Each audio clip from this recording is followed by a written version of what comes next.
আসসালামু আলাইকুম ওয়া রাহমাতুল্লাহি ওয়া বারাকাতুহু। আজকে আমরা শিখব ইসমে মুশতাকের পঞ্চম প্রকার, ইসমে তাফদিল।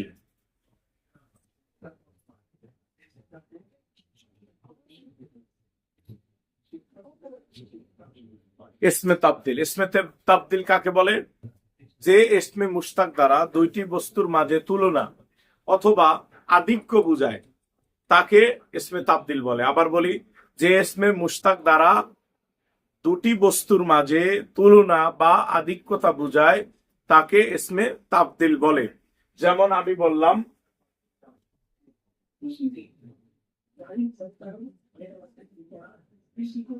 কারিমুন আফদালু মিন জাইদিন। কারিমুন আফদালু মিন জাইদিন, কারিম জায়েদ থেকে উত্তম। কারিম জায়েদ থেকে উত্তম। এখানে জায়েদ থেকে কারিমকে উত্তম বোঝানো হয়েছে, অর্থাৎ জায়েদ এবং কারিমের মাঝে তুলনা করা হয়েছে এবং জায়েদকে উত্তম বলা হয়েছে। তাইলে আমরা বলতে পারি যে ইসমে মুশতাক দ্বারা দুটি বস্তুর মধ্যে বা দুটি জিনিসের মধ্যে তুলনা অথবা আধিক্যতা বুঝায় তাকে ইসমে তাফদিল বলে। ইসমে তাফদিল গঠন করার নিয়ম কি? ইসমে তাফদিল গঠন হয় দুই ভাবে। একটা হলো মুজাক্কারের ক্ষেত্রে এক নিয়ম এবং মুয়ান্নাসের ক্ষেত্রে এক নিয়ম। মুজাক্কারের ক্ষেত্রে আমরা আগে শিখি, সবসময় আমরা মনে রাখবো যে ইসমে মুশতাক ফেলে মুজারে থেকে গঠিত হয়। যেহেতু ইসমে তাফদিল ইসমে মুশতাকের প্রকার, অতএব এটাও ফেলে মুজারে থেকে গঠিত হবে। যেমন ইয়াফআলু, এটা হচ্ছে মুজারের সিগা। এখন এইটারে আমরা ইসমে তাফদিল বানাবো কিভাবে? শুরুতে মুজারের আলামত ফেলে দিয়ে একটি হামজা, জবরযুক্ত হামজায় কতই নিতে হবে। ইসমে তাফদিলের যে শুরুর হামজা, এই হামজাটা হচ্ছে হামজায় কতই। এরপরে ফাকালেমায় সাকিন দেব, আইন কালেমায় জবর দিব, শেষক করে পেশ দিব।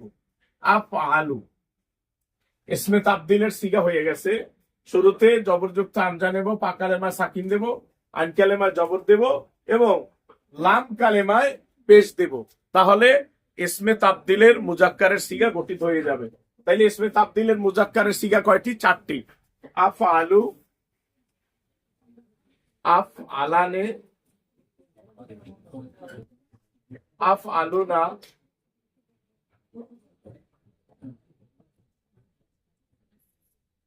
আফআইলু। তাহলে ইসমে তাফদিলের মুজাক্কারের সিগা হলো কয়টা?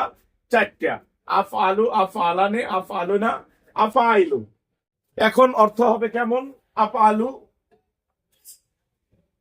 একজন অধিক কর্ম সম্পাদনকারী পুরুষ। আফআলানে দুইজন অধিক কর্ম সম্পাদনকারী পুরুষ। এই দুইটা জমা মুজাক্কার, এটা তাসনিয়া মুজাক্কার, এটা হচ্ছে ওয়াহেদে মুজাক্কার। তাহলে আমরা ইসমে তাফদিলের মুজাক্কারের গঠন প্রণালী শিখলাম। এখন আমরা ইসমে তাফদিলের মুয়ান্নাস গঠন করার নিয়ম কি, এটা আমরা শিখব। ইসমে তাফদিলের মুয়ান্নাস গঠন করার ক্ষেত্রেও মুজার ফেলে মুজারে থেকে ইসমে তাফদিলের মুয়ান্নাস গঠিত হবে। প্রথমেই মুজার আলামত ফেলে দিয়ে ফাকালেমায় পেশ নিতে হবে। ফাকালেমায় পেশ, আইন কালেমায় সাকিন, লাম কালেমায় জবর এবং শেষে ইয়া বা লাম কালেমায় খাড়া জবর। যেমন ফুলা, ফুলা ওজনে হবে। ইসমে তাফদিলের মুয়ান্নাসের সিগা কয়টি? চারটি। ফুলা, ফুলা ইয়ানে, ফুয়ালুন, ফুলা ইয়াতুন।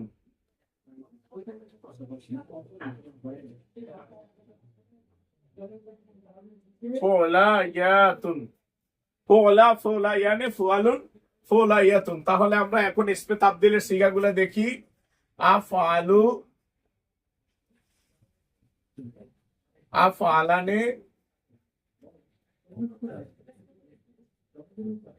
আফআলুনা,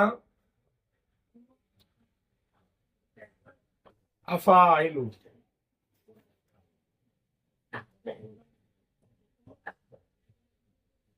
আফাইলু। তাহলে আমরা ইসমে তাবদীলের সিগা পাইলাম মোট মুজাক্কারের 4টা এবং মুয়ান্নাসের 4টা। আফআলু, আফআলানে, আফআলু, আফআলুনা, আফআইলু, ফুলা, ফুলায়ানে, ফুআলুন, ফুলায়াতুন সবগুলোই অধিক কর্ম সম্পাদনকারী অর্থ দেবে, অধিক আধিক্যতা অর্থ দেবে। যেমন আফআলু অর্থ কি? অধিক কর্ম সম্পাদনকারী। যেমন একজন পুরুষ। আফআলানে অধিক কর্ম সম্পাদনকারী 2জন পুরুষ, কারণ এইটা ওয়াহেদ, এইটা তাসনিয়া। আর আফআলুনা, আফআইলু এই দুটোটা হচ্ছে জমা। ঠিক মুয়ান্নাসের ক্ষেত্রেও ফুলা এটা হচ্ছে ওয়াহেদ মুয়ান্নাস, ফুলায়ানে এটা হচ্ছে তাসনিয়া মুয়ান্নাস, আর ফুআলুন, ফুলায়াতুন এই দুইটা হচ্ছে জমা মুয়ান্নাস। এভাবে ইসমে তাবদীলের সিগা গঠিত হবে।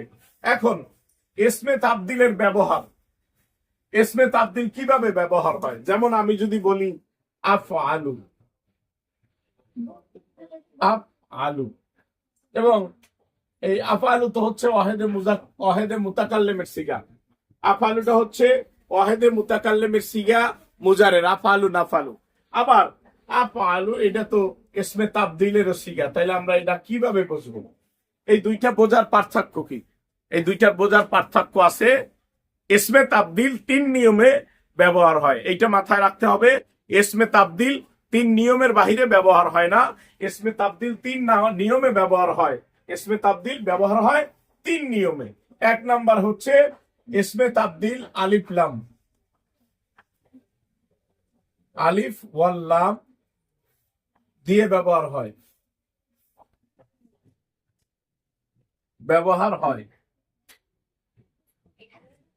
যেমন কি আল আফআলু,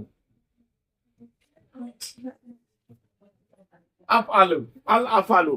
ইসমে তাবদীল আল আফআলু আলিফ লাম দিয়ে ব্যবহার হয়, কিন্তু মুজারের যে সিগা ওয়াহেদে মুতাকাল্লিম সেইটা কখনো আলিফ লাম দ্বারা ব্যবহার হবে না, কারণ ফেল কখনোই আলিফ লাম গ্রহণ করে না। 2 নম্বর কথা হইল ইসমে তাবদীল ব্যবহারের পরে মিন আসে। ইসমে তাবদীলের পরে অনেক সময় মিন আসে, যেমন আমরা একটা উদাহরণ দিয়ে বুঝাইছি, কারিমুন আফদালু মিন জাইদিন। এরকমের মিন দ্বারা ব্যবহার হয়, মিন দিয়ে ব্যবহার হয়, মিন দিয়ে ব্যবহার হয়। যেমন আফআলু, আফআলু মিন, এই আফআলু মিন এইভাবে ব্যবহার হয়। আবার ইসমে তাবদীল মুজাফ হিসেবে ব্যবহার হয়, ইসমে তাবদীল মুজাফ হিসেবে ব্যবহার হয়।